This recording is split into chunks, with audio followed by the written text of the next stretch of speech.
Hi everyone, स्वागत है आप सभी का आज के इस वीडियो में। एंड इस वीडियो में हम कुछ इंपॉर्टेंट पॉइंट्स के बारे में बात करने वाले हैं। बात करेंगे हम ईमेल वेरिफिकेशन के बारे में, पर्सनल इनविटेशन के बारे में, children account application and new person के बारे में भी हम बात करेंगे। तो सबसे पहले हम बात करते हैं ईमेल वेरिफिकेशन की रिगार्डिंग। जैसा कि हम सभी देख पा रहे हैं कि एक दो दिन से यहाँ पर ईमेल वेरिफिकेशन की रिगार्डिंग प्रॉब्लम आ रही है। किसी का तुरंत हो जाता है वेरीफाई, किसी का कुछ देर बाद होता है और किसी का नहीं हो पा रहा है। तो ये चीज़ हम देख पा रहे हैं एक दो दिन से, और इसकी रिगार्डिंग जो हमारी टेक्निकल टीम है वो लगातार काम कर रही है। उम्मीद है कि ये जो प्रॉब्लम आ रही है ईमेल वेरिफिकेशन की रिगार्डिंग वो बहुत ही जल्द ओके हो जाएगा। तो प्लीज़ जिनका हो चुका है ईमेल वेरीफाई, बहुत अच्छी बात है, जो लोग लॉगिन कर पा रहे हैं। जिनका नहीं हो पाया है तो आपको यहाँ पर चिंतित होने की ज़रूरत नहीं है। जस्ट आप यहाँ पर वेट कीजिए, कोई दिक्कत नहीं है। आपको यहाँ पर अगेन रजिस्टर करने की ज़रूरत नहीं है। फ्रेंड्स ध्यान दीजिएगा, अगर आप रजिस्टर कर चुके हैं तो आपको अगेन रजिस्टर करने की ज़रूरत नहीं है। अपने ईमेल वेरिफिकेशन मैसेज के लिए वेट कीजिए। जब भी टेक्निकल टीम की तरफ से जो भी प्रॉब्लम आ रही है उसको जैसे ही फिक्स किया जाएगा तो आप आराम से अपना ईमेल वेरीफाई कर पाएंगे। तो वेट कीजिए, इंतजार कीजिए, और नेक्स्ट अपडेट जैसे भी आएगा तो मैं आपको इन्फॉर्म करूंगा। और आप जिस भी ग्रुप में, हो सकता है आपको उस ग्रुप में भी इन्फॉर्मेशन मिल जाए, तो इंतजार कीजिए। चिंतित होने की ज़रूरत नहीं है और अगेन रजिस्टर करने की भी ज़रूरत नहीं है। फ्रेंड्स अब हम बात करते हैं पर्सनल इन्विटेशन के बारे में, क्योंकि इनविटेशन की रिगार्डिंग कुछ लोग कंफ्यूज हैं। कुछ लोगों का लगातार मैसेज भी आ रहा है कि सूरज जी, हमें जो इनविटेशन है यानी कि जो रेफरल लिंक है वो हमारे ईगो सिस्टम में आएगा या फिर हमारे रजिस्टर्ड ईमेल एड्रेस पर आएगा, कहाँ पर आएगा। तो ऐसे लोगों को मैं बताना चाहता हूँ फ्रेंड्स, मुझे उम्मीद है कि काफ़ी लोग सारी चीज़ों को अच्छे से समझ रहे हैं, लेकिन जो लोग कन्फ्यूज हैं, जो ऐसे लोग हैं जिनकी क्वेश्चन है कि हमारा जो रेफरल लिंक है, जो इन्विटेशन है वो कहाँ पर आएगा, तो ऐसे लोगों के लिए बताना चाहता हूँ कि ये जो ईमेल इनविटेशन था वो केवल फर्स्ट मेंबर्स के लिए था जो ऑलरेडी कंप्लीट हो चुका है। अभी अपना सेकंड वेब चल रहा है, सेकंड राउंड अपना चल रहा है, और सेकंड राउंड उसी दिन स्टार्ट हो गया था जिस दिन इकोसिस्टम में ओ न्यूज़ 18 आया था। ओ न्यूज़ 18 को आप सभी ने अच्छे से पढ़ा होगा। अगर नहीं रीड किया अच्छे से तो आप अगेन जाकर अपना इकोसिस्टम लॉगिन करके ओ न्यूज़ 18 में दिए गए मैसेज को आप चेक कर सकते हैं। ऐसा ने क्या मैसेज दिया है उसको आप आराम से अच्छे से अगेन पढ़िए। उसमें आपको क्लियरली मिस्टर ने बताया है कि अब आपको यानी कि आप में से काफ़ी लोगों को अब यहाँ पर पर्सनल इनविटेशन रिसीव होना चालू होगा। किसके द्वारा होगा?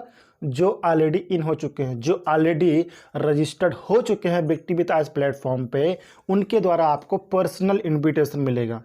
अगेन यहाँ पर रिपीट करता हूँ, दोहराता हूँ मैं, कि जो ऑलरेडी रजिस्टर्ड हो चुके हैं व्यक्ति विद आज प्लेटफॉर्म पे, उनके द्वारा ही आपको यहाँ पर पर्सनल इनविटेशन मिलेगा।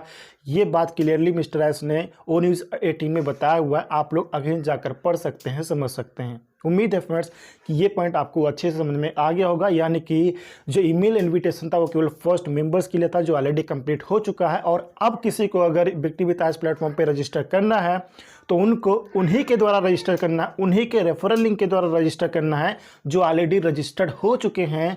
जिनके पास रेफरल लिंक आ चुका है उनके रेफरल लिंक के थ्रू ही आप सभी लोग जिन्होंने अभी तक रजिस्टर नहीं किया है, तो ऐसे लोग रजिस्टर्ड मेंबर्स के रेफरल लिंक के थ्रू ही व्यक्ति विद आज प्लेटफॉर्म पे अपना रजिस्ट्रेशन प्रोसेस कंप्लीट कर सकते हैं। ये बात आप लोग ध्यान रखिए। अब हम बात करते हैं नेक्स्ट पॉइंट, चिल्ड्रन अकाउंट की रिगार्डिंग। चिल्ड्रन अकाउंट की रिगार्डिंग कुछ लोगों का मैसेज आता है कि सूरज जी, क्या हम छोटे बच्चे के नेम से अकाउंट क्रिएट कर सकते हैं? जो 10 साल का है, 12 साल का है, क्या हम उसके नेम से अकाउंट क्रिएट कर सकते हैं? तो ऐसे लोगों के लिए मेरा एक सजेशन है फ्रेंड्स, आप अपने आप से सवाल पूछिए, क्योंकि मैंने आपको पहले भी बताया है कि हर एक अकाउंट एक इंडिविजुअल अकाउंट है, एक बिजनेस अकाउंट है। तो अगर कोई पर्सन, अगर कोई व्यक्ति किसी अकाउंट को मैनेज करने में सक्षम नहीं है तो मेरा सजेशन ये है कि अभी उसके नेम से अकाउंट नहीं क्रिएट करना चाहिए, क्योंकि हर अकाउंट एक बिजनेस अकाउंट है। और जैसा कि आप सभी जानते हैं कि व्यक्ति विद आज प्लेटफॉर्म एक लर्निंग प्लेटफॉर्म है, ये बिजनेस प्लेटफॉर्म नहीं है फ्रेंड्स।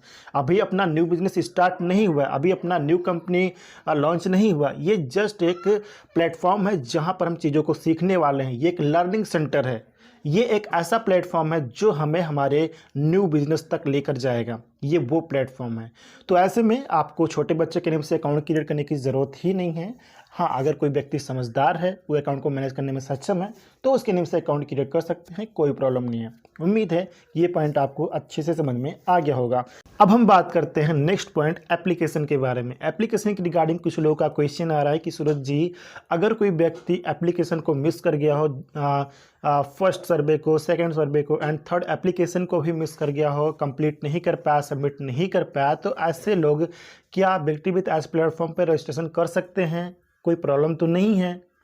हो सकता है किसी ने फर्स्ट सर्वे को किया, सेकंड सर्वे नहीं कर पाया, सेकंड सर्वे को किया, थर्ड एप्लीकेशन को ना सबमिट नहीं कर पाया, तो क्या ऐसे लोग व्यक्ति वित्त एज प्लेटफॉर्म पर रजिस्ट्रेशन कर सकते हैं? कोई प्रॉब्लम तो नहीं है। तो ऐसे लोगों में बताना चाहता हूँ फ्रेंड्स कि कोई भी प्रॉब्लम नहीं है। सर्वे का जो पर्पस था, एप्लीकेशन का जो पर्पस था, उसके बारे में उम्मीद है कि आप सभी लोग अच्छे से जानते होंगे। उसके बारे में मिस्टर एज ने क्लियरली बताया है, सब कुछ बताया है कि सर्वे का या फिर एप्लीकेशन का क्या पर्पस था, किस उद्देश्य के हिसाब से उसको सबमिट किया गया है या करवाया गया है। तो उसका मतलब आप सभी को अच्छे से समझ में आ चुका होगा। तो यहाँ पर अगर कोई मिस कर गया हो, कोई सबमिट नहीं कर पाया, तो भी वो अपना व्यक्ति वित्त एज प्लेटफॉर्म पर रजिस्ट्रेशन कर सकता है, कोई प्रॉब्लम नहीं है। अगर आप इंटरेस्टेड हैं, अगर आप एक्टिव हैं, अगर आप चीज़ों को सीखना चाहते हैं, न्यू बिजनेस तक अगर आप पहुंचना चाहते हैं, तो आप आराम से अपना रजिस्ट्रेशन कंप्लीट कर सकते हैं, कोई प्रॉब्लम नहीं है।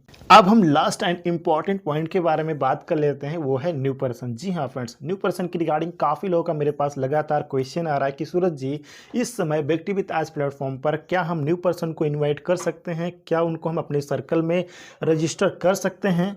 तो ऐसे लोगों के लिए मैं बताना चाहूँगा और मेरा सजेशन भी है फ्रेंड्स कि सबसे पहले हमारा फर्स्ट प्रायोरिटी हमारे फाउंडिंग मेंबर्स एंड एफिलिएट्स के लिए है, यानी कि जो ऑलरेडी इकोसिस्टम में रजिस्टर्ड हमारे फाउंडिंग मेंबर्स हैं और एफिलिएट्स हैं, सबसे पहले हम उनको व्यक्ति वित्त एज प्लेटफॉर्म पर रजिस्टर करें, उनको हम मौका दें, उनको हम अपने सर्कल में लाएँ। इसके बाद इसके अलावा जो हमारे न्यू पर्सन रहेंगे, अगर कोई न्यू पर्सन पॉजिटिव है, सिस्टम को लेकर एक्टिव है, इंटरेस्टेड है, तो उसको भी हम रजिस्टर कर सकते हैं, कोई प्रॉब्लम नहीं है।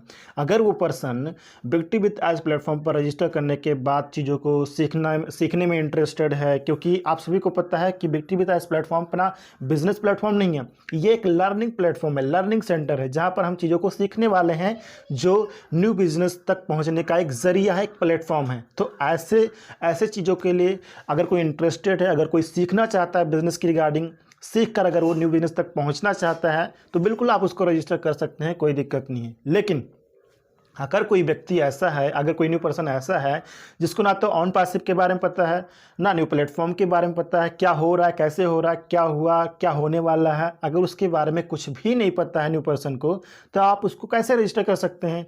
और अगर आप उसको रजिस्टर कर भी लेते हैं, तो आप उसको क्या बताएंगे, कैसे बताएंगे?